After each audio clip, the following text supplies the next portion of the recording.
final presentation before the coffee break. So, and we have 2 more colleagues from AdGuard speaking, actually a duo this time. And this talk will be titled Inside AGLint version 4, a developer, contributor, and user perspective on linting adblock filters. And we will have on the stage Elizaveta Egorova, who is a front-end developer for AdGuard Web. And her journey started in 2022 as a filter maintainer.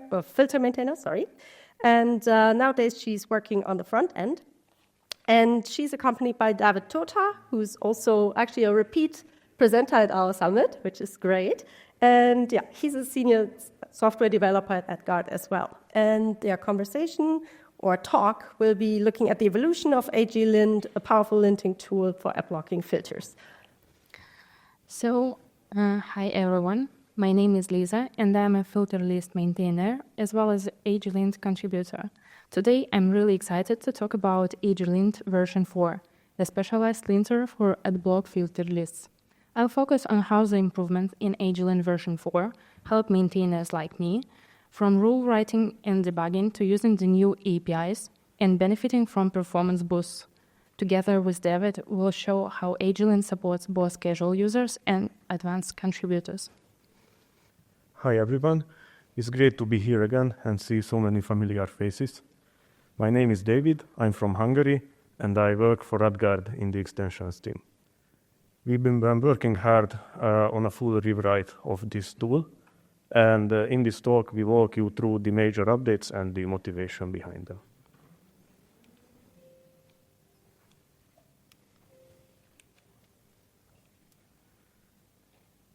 Let's begin with a quick introduction. So here's how our presentation will look like. First, we'll give a quick introduction to AGLint, what it is and why it matters, just to make sure everyone has the right context, even if you have never used it before. Next, we'll walk you through the new features in AGLint version 4 and show a couple of practical examples so you can see the improvements in action. Finally, we'll share a short outlook on what's coming next, the ideas and plans we are working on future of AGLint. And just to note, we didn't plan this talk to be technical. So no worries, it should be easy to follow whenever you are a developer, a filter maintainer, or just curious about the ecosystem. So let's quickly look at what AGLint actually is and why it matters. Essentially, AGLint is a linter for adblock filter lists. It scans the rules, highlights problems, and suggests fixes. The main goal is to help maintainers to produce higher quality filter lists that are more reliable and easier to maintain. AGLint is not just a command line tool. It also integrates into popular editors like Visual Studio Code. That means you get real-time feedback as you write or edit rules, with syntax highlighting, autocomplete, and instant linting built right into your workflow. On the screenshot, you can see what the colors are representing in the logo. Its concepts are inspired by AGLint, a popular linter for JavaScript. AGLint is designed for different kinds of users, depending on their needs and level of involvement. For most maintainers, it's very simple. Just install and initialize the config file and you're all set. You can also use it via VS Code extension. With that, you get things like syntax highlighting and built-in tools all right in your editor, with no extra setup needed. Some of our more experienced users would prefer a bit more flexibility. For them, AGLint provides a plugin API, so you can use it to create custom rules, adjusting existing configurations, or extend the linter for specific workflow. And now it's time to talk about the new AGLint features. These slides give a quick overview of the most important improvements introduced in AGLint version 4. We won't dive into all of this just yet. This is more of a teaser. you'll see that we've completely rewritten the core engine to make it faster and more flexible. We've added new APIs for autofixing and suggestions, introduced caching to skip unchanged files, and improved the CLI and editor integration for a smoother experience. There are also several new and redesigned linter rules that make it easier to catch common issues. We'll go through each of these areas in more detail in the upcoming slides. The biggest change in AGLint version 4 happened under the hood. We completely rewrote the engine. From now on, the engine allows efficient management of parsers and querying of the data structure using selectors. This provides much more flexible solution, both for the core's internal implementations and for the linter rules. We'll talk about this in more detail on the next 2 slides. This rewrite also made the engine more flexible. It now supports debugging mode, caching, and the refined autofix and suggestion API. It also lays the groundwork for a future plugin system. Finally, we have put more emphasis on web support. While this already existed in earlier versions, our roadmap now includes deeper integration with web-based editors. This opens the door to better integrations and faster feedback, even without needing a full development setup. In the next few slides, we'll demonstrate the basic operation of the core through a very simple example. We don't intend to go deep into technical details, and we wouldn't have time for that anyway, but we'd still like to give the audience a general sense of context. So, the very first step is parsing the filter lists into what's called an abstract syntax tree, or simply just AST. The AST is essentially a structured object that represents the elements of the source code, in this case, the filter list. With the new engine, this process is much more efficient and allows us to use even more parsers efficiently. The importance of the other parsers becomes apparent in cases like this. By default, for example, we parse modifiers, network rule modifiers, for example, as key value pairs. But the value itself is not further parsed by the main parser. However, in the linter, we need to parse that value as well in some cases. For instance, in the example shown on the slide, we need to parse a pipe-separated domain list, and the engine provides a way to do that. You can see a simple network rule, and below it, an illustration that shows how the AST should be imagined. In reality, the structure is a bit more complex, but the main idea can be clearly seen in this example. The key point is that the network rule is broken down so that we can identify the pattern, see which modifiers are used, and what values they have.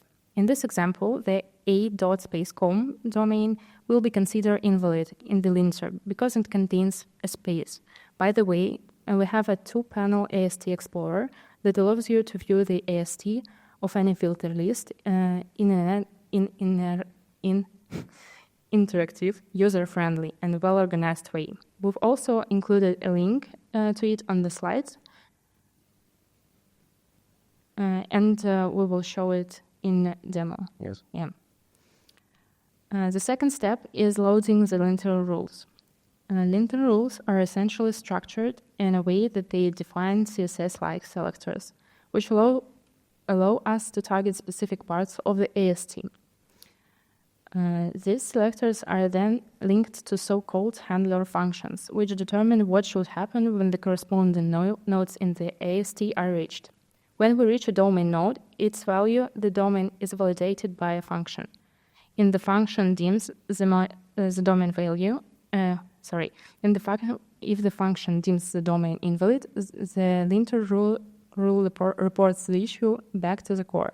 Otherwise, if everything is fine, we simply continue processing. The API is made up of 2 main parts.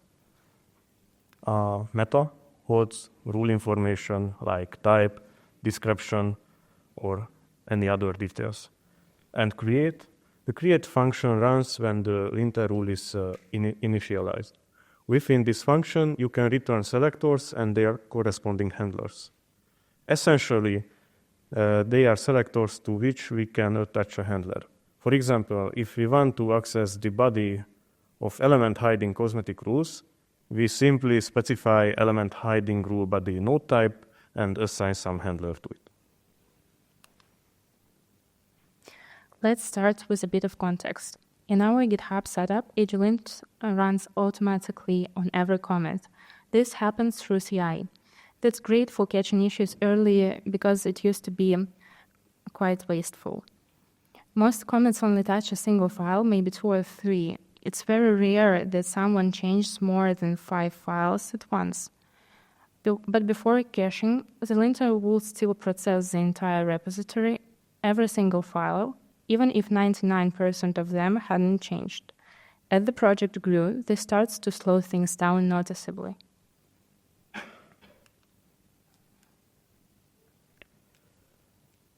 And let's talk about the solution. In AGLint version 4, we introduced a caching mechanism. Now, the linter keeps track of previously linted files and their content checksums. If a file has not changed since the last run, we just skip it. Only files that were modified in the current commit are linted.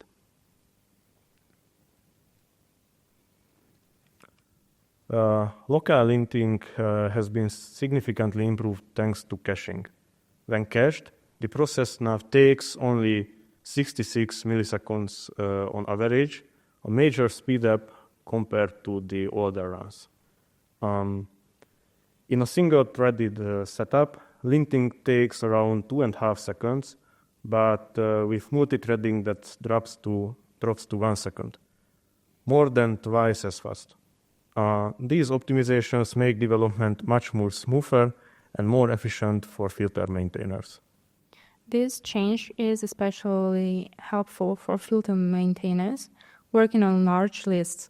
They get faster feedback, and CI pipelines don't bottleneck as the project scales. It's one of those things you don't necessarily see, but you definitely feel the difference. So another one key change.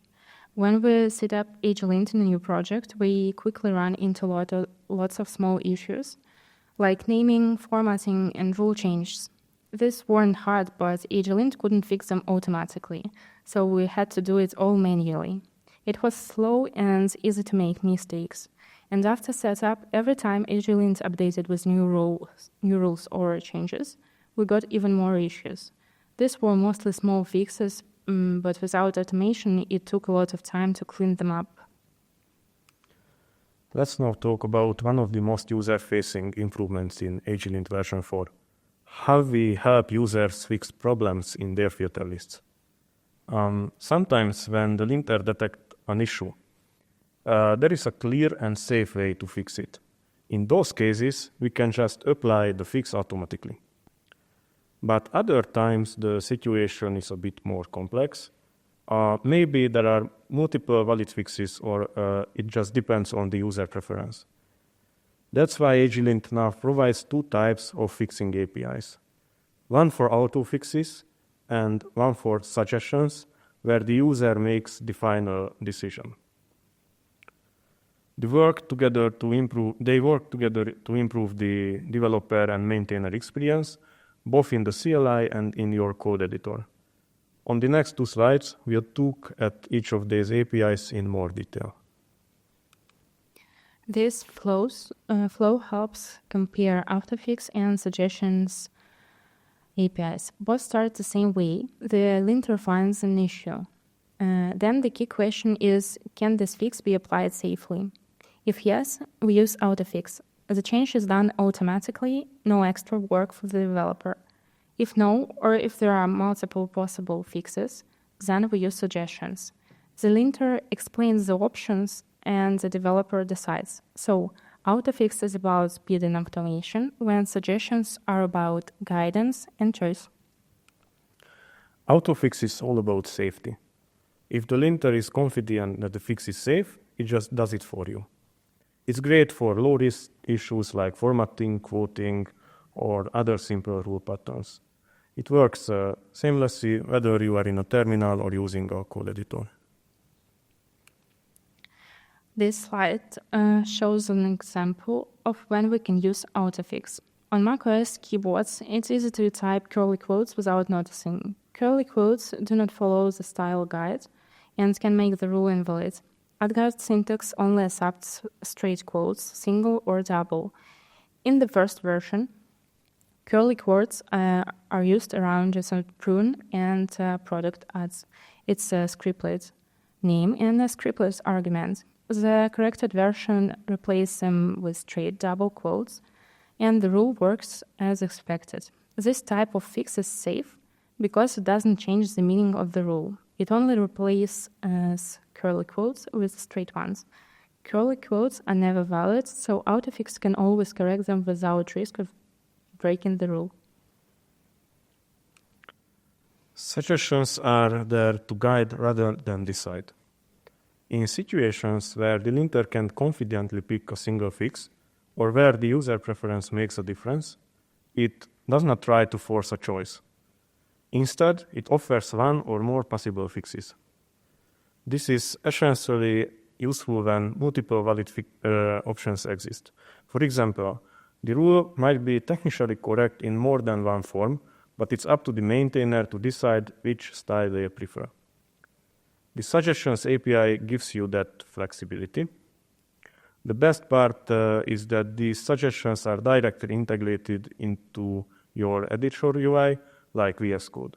So instead of looking at cryptic warnings, you get a familiar code action menu, click, choose the suggestion you like, and move on. It's all about keeping the user in control, while still providing enough guidance so you don't have to figure out everything out on your own. This is an interesting case. In CSS styles, the same property can sometimes be written more than once. Let's think about when we can use autofix and when we can use suggestions. In the first situation, both the property and its value are exactly the same. On the slide, you might see the same line repeated twice. In this case, it is safe to remove one of them because the duplicate does not change anything, so we can use autofix. The second situation is different. The property is the same, but the values are not. Here, the linter cannot guess which value the user really wants. Therefore, in this case, suggestion is more appropriate. The user should decide which one to keep. We have some sync issue. We support non-pseudo classes like not, has, or extended ones like contains. But sometimes users write something unsupported like foo. The tricky part is typos. For example, contains, almost contains, probably means contains. A linter can be 100% sure, but if we find something invalid, we can do a fuzzy search and suggest likely matches. According to what you see on this slide, it's contains a typo can be suggested to fix as contains, because most likely user mean contains. They just made some mistake. And in the second case, probably fuzzy search does not find a similar result to foo. So if the fuzzy search algorithm does not find anything from the known names, we should offer removing the pseudo class. However, probably it breaks the selector, so it's not safe, and we can just offer as a suggestion. And this idea is not limited just to pseudo classes. We could apply it to modifiers, scriptlets, and more.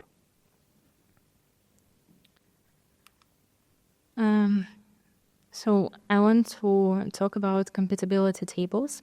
The tables are essentially YAML files containing information about scriptlets, modifiers, redirects for each adblock syntax, along with APIs for interacting with this data. They serve as compatibility references that let us quickly check whether a specific modifier, redirect, or scriptlet exists. This helps developer avoid guesswork and ensures consistent behavior across syntaxes. The tables should be always updated as new features are added. To keep them accurate and complete, we invite you to contribute. Your input helps improve the reliability of these compatibility resources. Now compatibility tables is part of AG tree, so you can check our repo at this URL filter.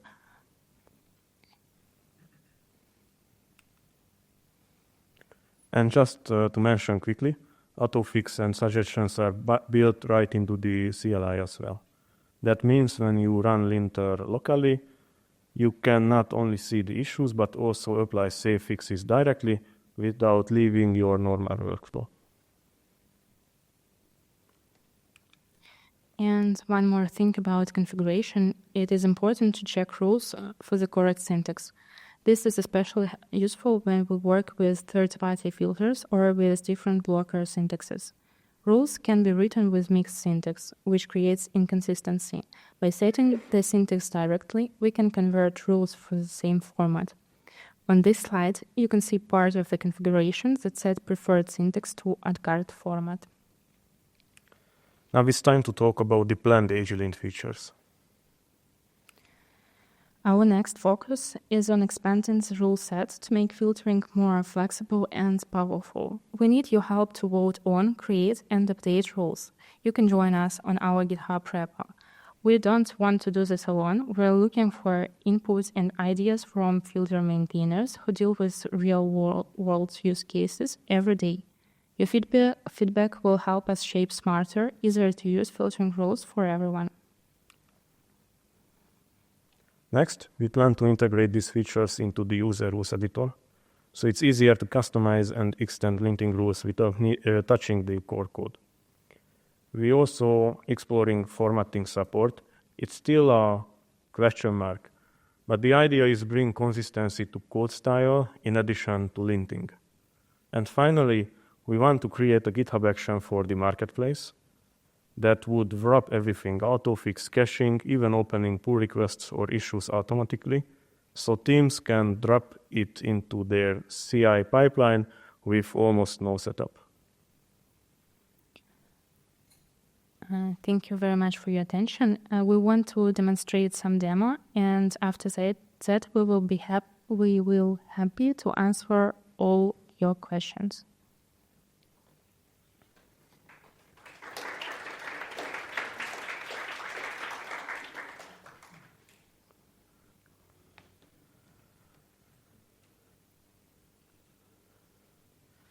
Okay.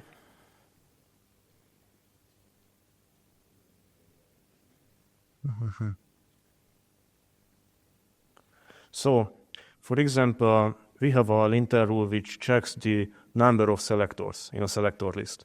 And you can see here we're using 2 selectors within the selector list. And linter shows the error message that this rule contains 2 selectors, but only 1 selector is allowed. And we have the quick fix option. And actually, we have 2 options here. One is just disabling the linter rule if we want to keep these 2 selectors. And the second one is fixing the problem. And I just click on it, and it splits the rule into 2 rules, and one of them all of them contains just 1 selector. But for example, I can choose the disabling rule, and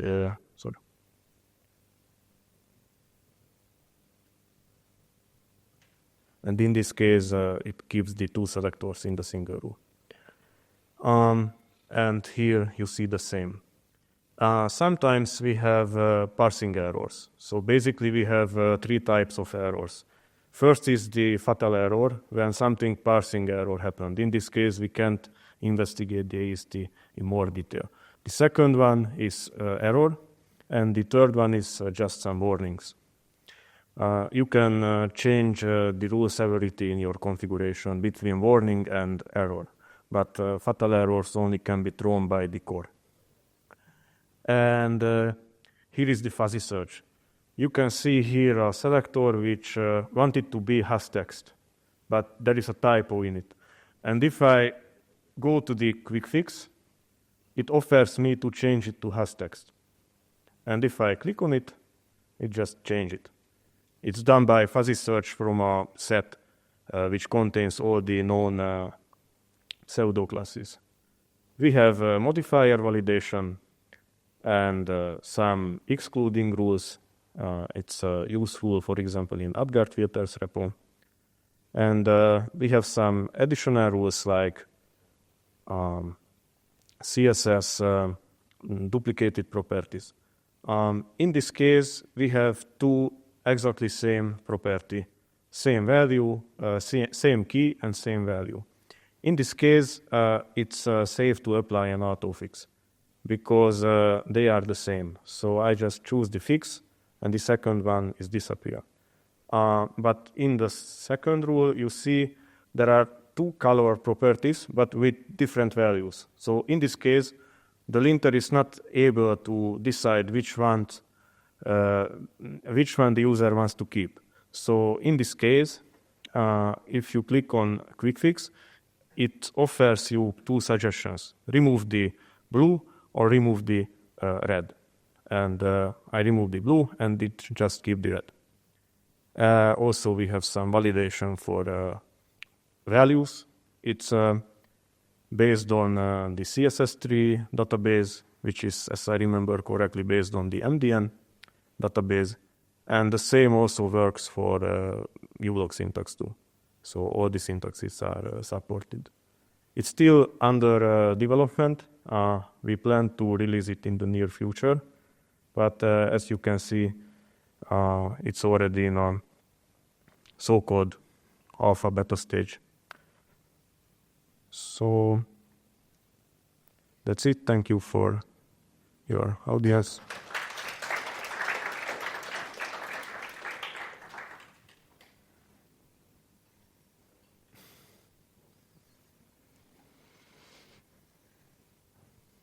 Well, amazing progress. Congratulations.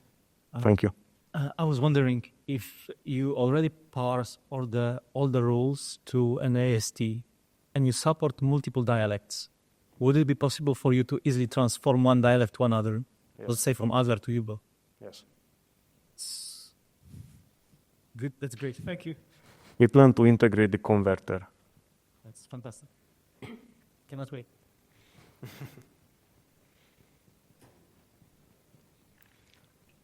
Hi, thank you for the presentation.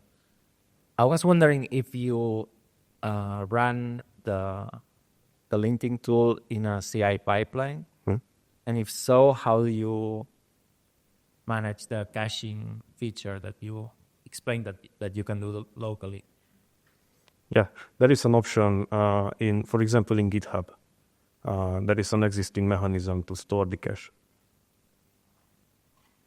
There is a official action extension from the GitHub. And it's also possible on Bitbucket, for example. So it's a little bit up to the user. We mainly dealing with GitHub in this case. And as far as I know, most of the filter lists are maintained on GitHub. And it's possible easily on GitHub. So then the hash from the file is somehow stored in GitHub? We have a... That's how the files that have no changes get skipped and then it gets faster. Yes, we have a AGLint cache file, and this contains the hash of the files and the hash of the config of the linter. Because if anything changes, we should run the linter again. And we have two caching mechanisms. One is for file metadata, like when the file modified, and the file size.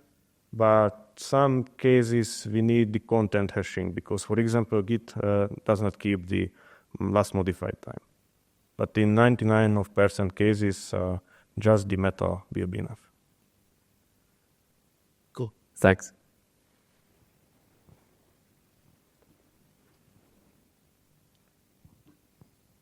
Very cool progress. Thank you. Are you familiar with Code Mirror? Are you familiar with Code Mirror? Code Mirror? Yeah. We have a user rules editor, right, for Code Mirror. Actually, I more went into the direction of Monaco. We experimented with Code Mirror too. By the way, we have just an interesting of matter. we have this AST Explorer. Can we bring back this screen, please? Thank you.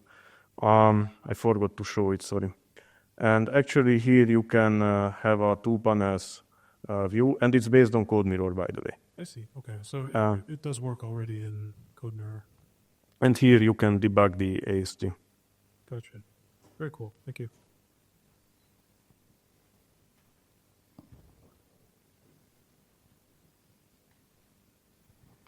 Hey, so thanks for the talk. So I was wondering if you expose a generic language server for integration with any editor, or do you focus mostly on integration with VS Code?